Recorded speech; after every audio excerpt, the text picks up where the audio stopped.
अगले चंद रोज के दौरान रेशमा सुबह से शाम तक हमारे पास रही। उसकी वजह से नरगिस को संभालने में बड़ी मदद मिली। और फिर जिस रोज वो जाने लगी तो मैंने 500 रुपए का नोट उसे दिया, लेकिन उसने लेने के बजाय मुट्ठी में मरोड़ कर मेरी तरफ फेंक दिया। रेशमा उस शाम छुट्टी करके गई तो फिर लौट कर नहीं आई। नरगिस को शुबा था कि मैंने उसके साथ कोई हरकत की होगी जिसकी वजह से वो यहाँ से काम छोड़कर चली गई, लेकिन बाद में इंकिशाफ हुआ कि वो जिन कोठरियों में काम करती थी वहां भी नहीं आ रही थी। रेशमा ये इलाका ही छोड़कर चली गई। इतने रोज तक मैंने गाड़ी इस्तेमाल नहीं की थी, कहीं जाने का मौका ही नहीं मिला था। कार पर धूल की तह सी जम गई थी। उस रोज नरगिस और मैं बरामदे में कुर्सियों पर बैठे हुए थे। मैंने सोचा क्यों ना कार की सफाई कर ली जाए। कार की सफाई करते हुए अचानक ही मुझे एक और ख्याल आ गया। जिस तरह मैंने उस रात रजिया वाली गाड़ी का नंबर ज़हन नशीन किया था, उसी तरह उन्होंने भी हमारी गाड़ी का नंबर नोट कर लिया होगा।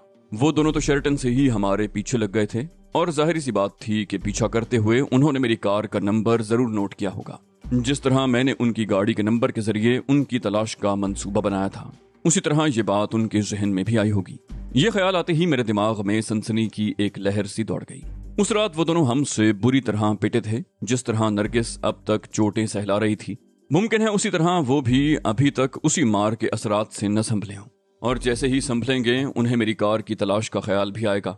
अगर उन्होंने तलाश शुरू कर दी तो बड़ी आसानी से हमारे ठिकाने तक पहुंच जाएंगे।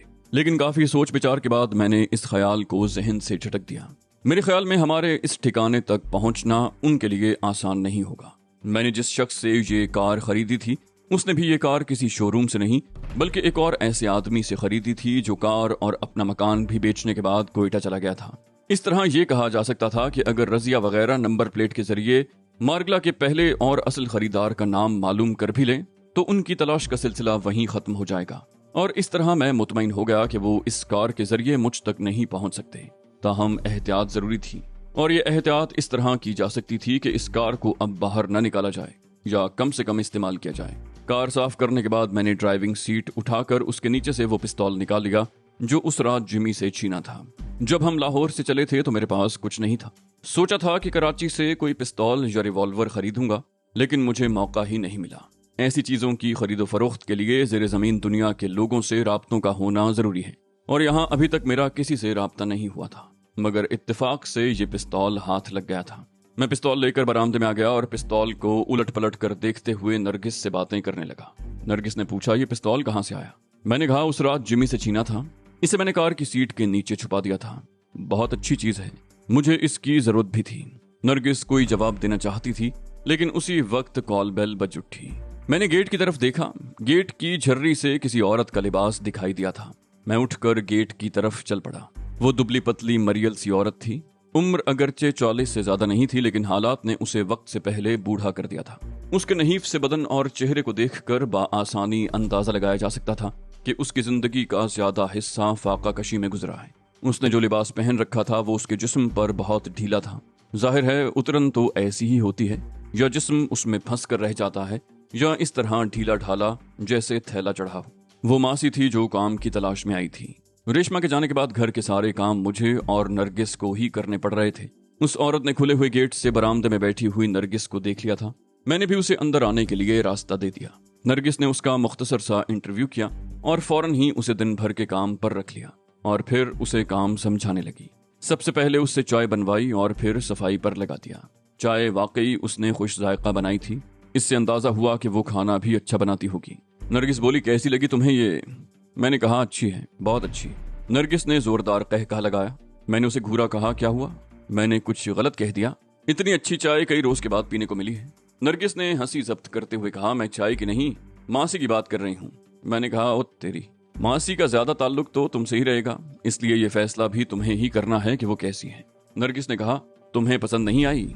रेशमा अच्छी थी, उससे तुम्हारी कुछ बेतकल्लुफी भी हो गई थी, और मेरा ख्याल है तुम इस बुढ़िया से बेतकल्लुफ होने की कोशिश नहीं करोगे। मैंने कहा, औरत अपने पसंदीदा मर्द के साथ किसी दूसरी औरत का वजूद तो क्या, उसका नाम भी बर्दाश्त नहीं कर सकती। रेशमा से अगर मेरी बेतकल्लुफी थी तो सिर्फ काम की हद तक, उससे आगे कुछ नहीं। मुमकिन है हमारी बातों का ये सिलसिला मजीद जारी रहता, लेकिन एक पड़ोसन के आ जाने से खत्म हो गया। मैं बरामदे में ही बैठा रहा और नरगिस पड़ोसन को लेकर अंदर चली गई। 3-4 रोज और गुजर गए। नरगिस अब ठीक हो गई थी, लेकिन वो घर से बाहर निकलते हुए घबरा रही थी, जबकि मेरे लिए अब घर में बैठे रहना मुमकिन नहीं रहा था। चंद रोज पहले मैं उमरकोट जाने का मंसूबा बना रहा था, लेकिन बीच में रजिया और जिमी टपक पड़े और मैं उन लोगों को नजरअंदाज नहीं कर सकता था। मैं हमेशा अकेला काम करने का आदी था, बहुत अशद जरूरत के वक्त किसी को साथ मिलाया करता था, और अब फिर ऐसा मौका आ गया था कि मुझे किसी साथी की जरूरत थी।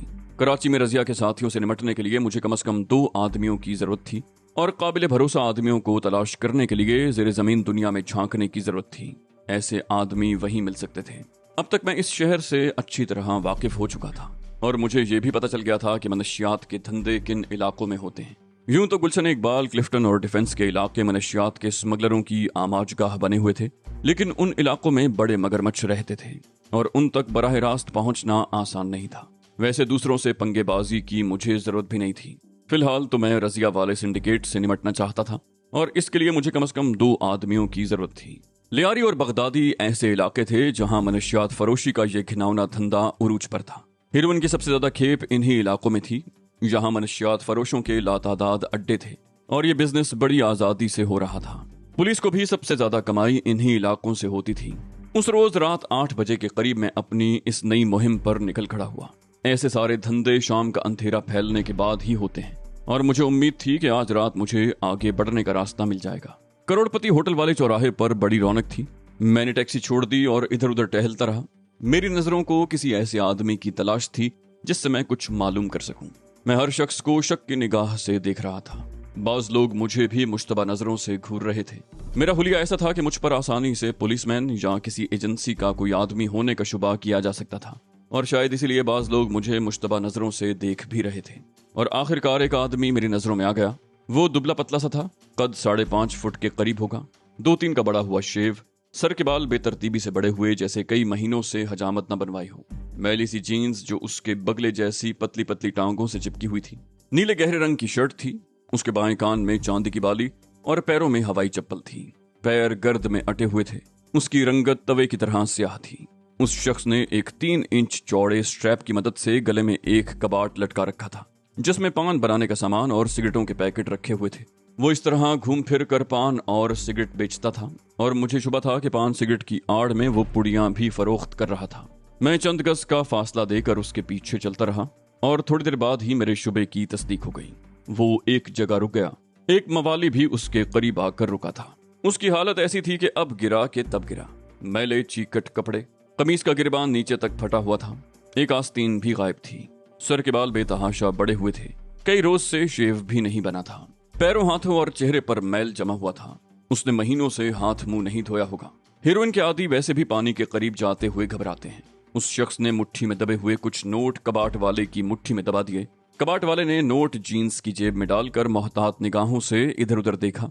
फिर कबाट में सिगरेट के पैकेटों के नीचे बिछे हुए प्लास्टिक के टुकड़े का एक कोना उठाकर कोई चीज निकाली, और फिर एक पैकेट में से एक सिगरेट निकालकर उस हीरोइनची की तरफ बढ़ा दिया। उस सिगरेट के साथ एक पुड़िया भी हीरोइनची के हाथ में मुंतकिल हो चुकी थी। मैंने कबाट वाले का ताक़ुब जारी रखा, और फिर शायद उसने मुझे अपना पीछा करते हुए देख लिया और मुझ पर शुबा हो गया। अब वो मुझसे पीछा छुड़ाने के चक्कर में था। वो बार बार पीछे मुड़कर देख रहा था। वो एक तंग और कदरे तारीक गली में घुसकर भाग खड़ा हुआ। मैंने भी उसके पीछे दौड़ लगा दी और चंद गज दूर जाकर उसे गर्दन से दबोच लिया। मेरी गिरफ्त ज्यादा सख्त नहीं थी। वो घिघियाया, बोला, माफ कर दो साहब, आइंदा ये धंधा नहीं करूंगा। मेरे छोटे छोटे बच्चे हैं साहब। मैंने उसकी गर्दन छोड़ दी, कहा, डरो नहीं, मैं वो नहीं हूं जो तुम समझ रहे हो। वो हकलाया, बोला, मैं समझा नहीं साहब। मैंने कहा, मेरा ताल्लुक न पुलिस से है न किसी एजेंसी से। मैं तुमसे किसी के बारे में पूछना चाहता हूँ, उम्मीद है ठीक ठीक बता दोगे। बोला, किसके बारे में साहब? मैंने कहा, रंगा कहाँ मिलेगा। ये नाम मैंने कई रोज पहले सुना था। उस शख्स का चेहरा एक बार फिर धुआं हो गया। वो बदस्तूर हकला रहा था। बोला, वो मुझे जिंदा नहीं छोड़ेगा साहब, आप यकीनन सीआईए। मैंने उसकी बात काटी, कहा, ऐसी कोई बात नहीं। पहले भी बता चुका हूं कि मैं ना तो पुलिस का आदमी हूं ना किसी एजेंसी का। मैं भी एक व्यापारी हूं और कारोबारी सिलसिले में उससे मिलना चाहता हूं। तुम मुझे उसके अड्डे तक ले चलो, किसी को पता नहीं चलेगा कि मुझे वहां तक पहुंचाने वाला कौन है। वो चंद लम्हे मेरी तरफ देखता रहा और फिर इशारा करता हुआ एक तरफ चल पड़ा। अंधेरी और तारीक गलियों में मैं भी उसके पीछे पीछे चलता रहा और आखिरकार वो एक बोसीदा सी इमारत के सामने रुक गया। बोला, ये बिल्डिंग रंगा की है, वो इस वक्त यहीं मिलेगा। मैंने जेब से एक 100 का नोट निकालकर उसकी मुट्ठी में दबा दिया। मैंने कहा, ठीक है, अब तुम जाओ। वो शख्स तेज तेज कदम उठाता हुआ अंधेरे में गायब हो गया। दाएं बाएं कदरे मॉडर्न इमारतों में फंसी हुई 2 मंजिला वो इमारत कम से कम 100 साल पुरानी जरूर होगी। अंदर दाखिल होने का मेहराबी रास्ता इतना कुशादा था कि हाथी गुजर सकता था। किसी जमाने में यहाँ गेट भी जरूर रहा होगा, लेकिन अब उसका नामो निशान तक नहीं रहा था। गेट के अंदर गालिबन बहुत कुशादा कंपाउंड था। दाईं तरफ कहीं से बल्ब की जर्द मध्यम सी रोशनी उस कंपाउंड तक पहुंच रही थी, लेकिन मैं चूंकि गेट के बाहर ही था, इसलिए अंदर की सूरत हाल का अंदाजा लगाना खासा दुश्वार था। मैंने एक बार फिर दाएं बाएं गली में देखा और गेट में दाखिल हो गया। ये तकरीबन 20 फुट तवील ड्योढ़ी सी थी। एक कमरा दाईं तरफ और एक बाईं तरफ, दोनों के दरवाजे गायब थे और अंदर तारीकी थी। मैं ड्योढ़ी से निकलकर कंपाउंड में पहुंच गया और फिर मेरे होंठों पर खफीफ सी मुस्कुराहट आ गई। इंडिया में मैंने ऐसी बहुत सी इमारतें देखी थी, वस्त में कंपाउंड और अतराफ में खोली नुमा कमरे। ऐसी इमारतों में दर्जनों खानदान रहते थे। कंपाउंड के वस्त में दायरे में टूटी फूटी तकरीबन 1.5 फुट ऊंची दीवार थी। दीवार का ये दायरा कभी पानी का हौज रहा होगा और उसके बीच में फवारा भी होगा, लेकिन अब सिर्फ निशान बाकी रह गया था। कंपाउंड के चारों तरफ कमरे थे, उनमें बेशतर के दरवाजे गायब थे। अगर किसी कमरे का दरवाजा था भी तो वो बंद था। मध्यम सी रोशनी बाईं तरफ से आ रही थी। उस तरफ आखिर में दीवार पर लटके हुए होल्डर में 100 वॉट का बल्ब जल रहा था। ड्योढ़ी के बाईं तरफ लकड़ी के तख्तों की सीढ़ियां थीं। ऊपर भी चारों तरफ कमरे थे, लेकिन उनके सामने 7-8 फुट चौड़ी बैल्कनी थी, जिसके आगे हिफाजती रेलिंग भी लगी हुई थी। सीढ़ियों के इख्तिताम पर ऊपर एक जगह सुर्ख रंग का 0 बल्ब जल रहा था और उसी तरफ वाली बैल्कनी के सिरे पर किसी कमरे में भी रोशनी दिखाई दे रही थी। कमरे का दरवाजा बंद था। ऊपर वाले हिस्से पर शीशे लगे हुए थे और ये रोशनी उन्हीं शीशों से झलक रही थी। मैं ऊपर देखते हुए सोच रहा था कि रंगा उसी कमरे में होगा, लेकिन मुझे इस बात पर हैरत हो रही थी कि इतनी बड़ी बिल्डिंग में अभी तक किसी से टाकरा नहीं हुआ था। मैंने रंगा के बारे में सुना था कि वो इस इलाके का बहुत बड़ा दादा है। उसकी इजाजत के बगैर कोई इस इलाके में अपना कारोबार भी नहीं जमा सकता। हत्ता कि मनशियात फरोश जैसे खतरनाक लोग भी उसे हफ्ता देते थे। और अब मैं सोच रहा था कि मैं कहीं गलत जगह पर तो नहीं आ गया। रंगा बदमाश जरूर होगा, लेकिन इतना बड़ा नहीं जितना उसके बारे में सुना था। बड़े बदमाश तो अपने गिर्द बहुत बड़ा गिरोह रखते हैं। उनकी ताकत दरअसल उन्हीं गुर्गों में होती है जो उन्हें घेरे रहते हैं। लेकिन जहां मुझे अभी तक बिल्ली का बच्चा भी दिखाई नहीं दिया। हो सकता है रंगा की दादागिरी के बारे में कुछ ज्यादा ही मुबालगा आराई से काम लिया गया हो, लेकिन बहरहाल मैं यहाँ तक आ ही गया था तो मेरे ख्याल में उससे मिल लेने में भी कोई हर्ज नहीं था। हो सकता है ये मेरे काम का आदमी साबित हो या उसके तवस्सुत से किसी और आदमी से राब्ता हो जाए। मैं अभी ये सब कुछ सोच ही रहा था कि अपने अकब में एक भेड़िए जैसी गुर्राहट सुनकर उछल पड़ा। उसके साथ ही मेरी गर्दन पर कोई सख्त चीज चुभने लगी। भेड़िए की तरह गुर्राती हुई वो आवाज कह रही थी, तुम जो कोई भी हो हाथ ऊपर उठा लो और ये भी सोच लो कि अगर तुमने कोई गलत हरकत करने की कोशिश की तो मेरे पिस्तौल की गोली तुम्हारी गर्दन तोड़ देगी। मेरे मुंह से बेख्तियार गहरा सांस निकला। मैं उस इमारत के निचले हिस्से को बिल्कुल वीरान समझा था, लेकिन अपने अकब में उस गुर्राहट और गर्दन पर चुभती हुई पिस्तौल की ठंडी नाली ने मेरा ख्याल गलत साबित कर दिया।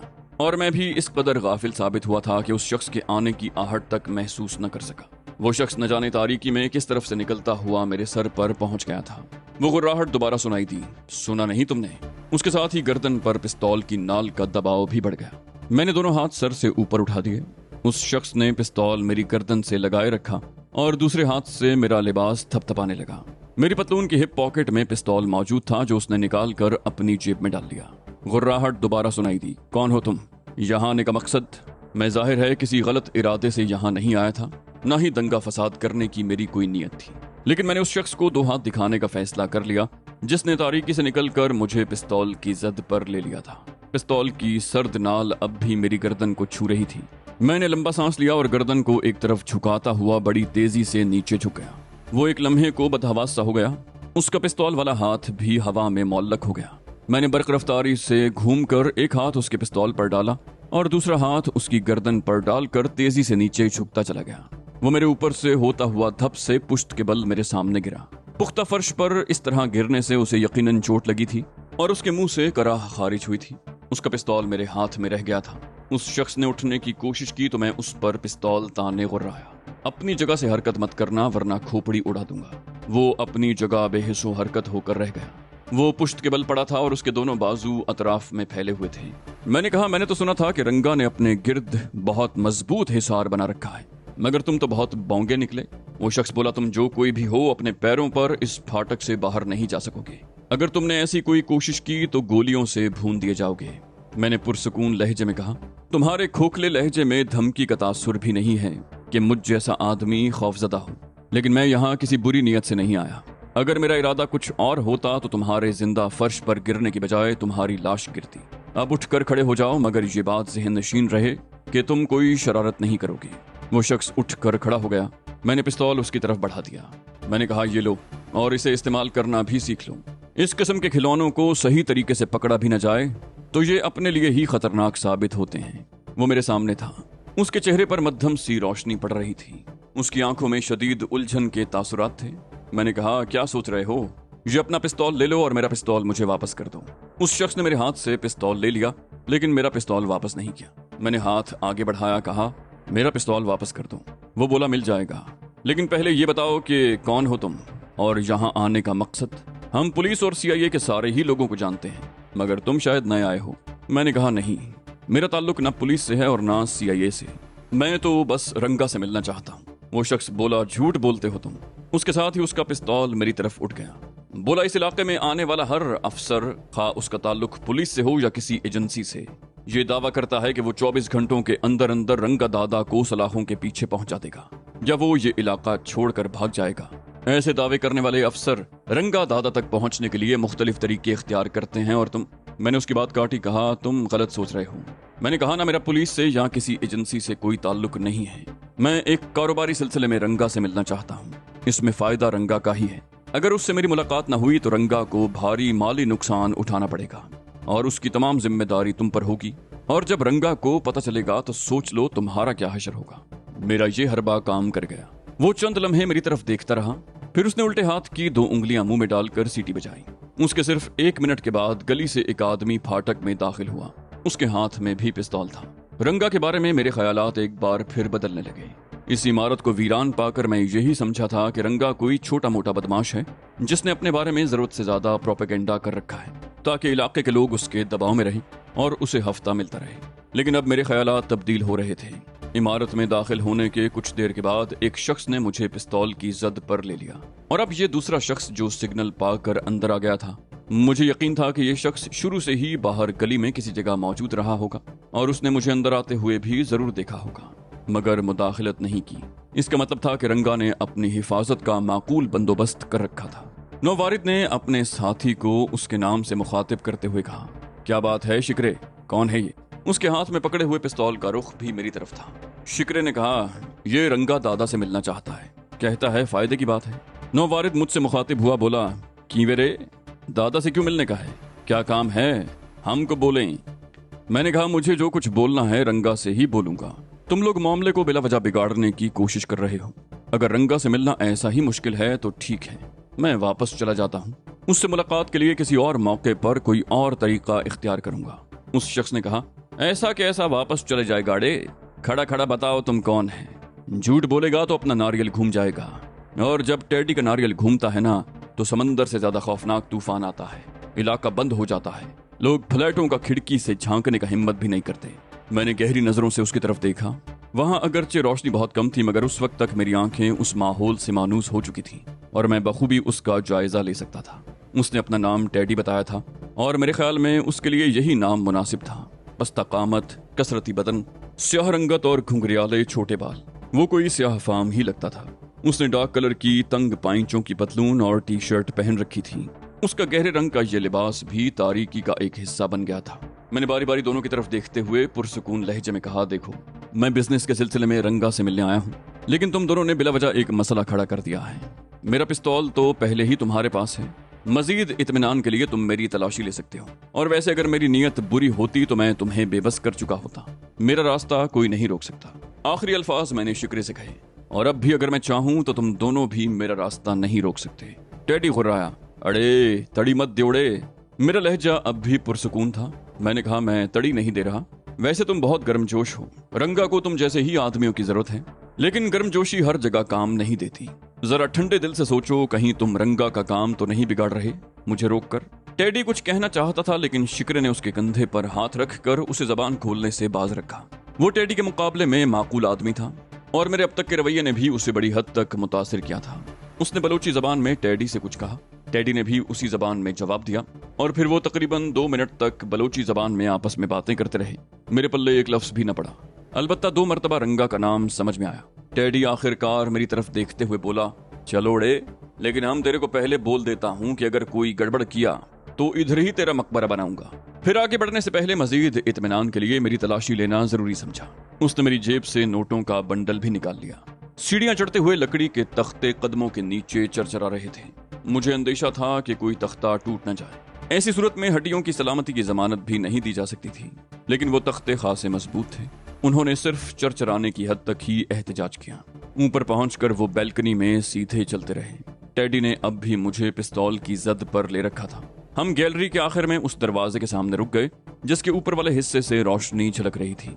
वहां से गैलरी दाईं तरफ मुड़ गई। इस तरह इमारत की ऊपर वाली मंजिल के तमाम कमरे उस गैलरी के तवस्सुत से एक दूसरे से मिले हुए थे। शिक्र ने आगे बढ़कर दरवाजे पर हल्की सी दस्तक दी और जवाब का इंतजार किए बगैर हल्के से धक्के से दरवाजा खोल दिया। कमरे में 3 आदमी थे जो शिक्रे और टेडी के साथ मुझे देखकर चौंक गए। उन दोनों के हाथों में पिस्तौलों ने भी उन्हें चौंकने पर मजबूर कर दिया। उनमें 2 टेडी की तरह सियाहफाम थे, अलबत्ता तीसरा गंदुमी रंगत का मालिक था और उसके बाल भी घुंघराले नहीं थे।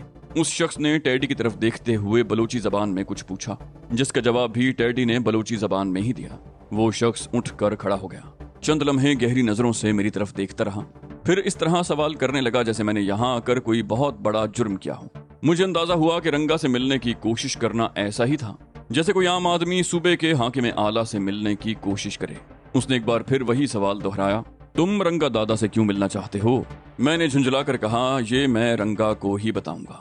वो शख्स चंद लम्हे घूरती हुई नजरों से मेरी तरफ देखता रहा, फिर उसने टेडी वगैरह को आंखों से कोई इशारा किया और एक अंदरूनी दरवाजा खोलकर दूसरी तरफ गायब हो गया। शिक्र ने कमरे का बैरूनी दरवाजा बंद कर दिया, जिससे गुजरकर हम अंदर आए थे। मैं अपनी जगह पर खड़ा कमरे का जायजा लेने लगा। कमरे में फर्नीचर नाम की कोई चीज नहीं थी। फर्श पर कालीन बिछा हुआ था, जिसके अतराफ में गाव तकिए रखे हुए थे। एक कोने में ट्रे में चाय के खाली बर्तन रखे हुए थे। ताम चीनी की नीली चैनक और छोटी प्यालों को देखकर अंदाजा लगाया जा सकता था कि ये चाय किसी होटल से मंगवाई गई है। उसके करीब ही स्टैंड पर वाटर कूलर रखा हुआ था, जिसके ऊपर शीशे का एक ग्लास भी औंधा पड़ा हुआ था। एक दीवार पर करीब करीब रंगीन तस्वीरें लगी हुई थी। कमरे के दूसरे कोने में गांव तकिए के करीब कालीन पर एक टेलीफोन सेट भी पड़ा हुआ था। उस कमरे की गली की तरफ वाली खिड़की अगरचे खुली हुई थी, लेकिन कमरे की फजा में बीड़ी की बू रची हुई थी। मैं अभी कमरे का जायजा ले रहा था कि बाहर कदमों की आवाज और फिर किसी के चीखने की आवाज सुनाई दी। वो 2-3 आदमियों के कदमों की आवाज थी और लगता था जैसे किसी को मारते पीटते हुए ला रहे हों। और फिर कमरे का दरवाजा धड़ से खुला। एक आदमी को जोरदार धक्का देकर अंदर गिराया गया। वो मुंह के बल कालीन पर गिरा। उसके मुंह से चीख निकल गई। उसके पीछे भी 2 आदमी अंदर दाखिल हुए। वो भी शक्लों से बदमाशी लगते थे। कालीन पर गिरने वाला शख्स जब सीधा हुआ तो मैं उसकी शक्ल देखकर उछल पड़ा। वो पान सिगरेट बेचने वाला वही शख्स था जो मुझे इस इमारत के सामने छोड़कर गया था।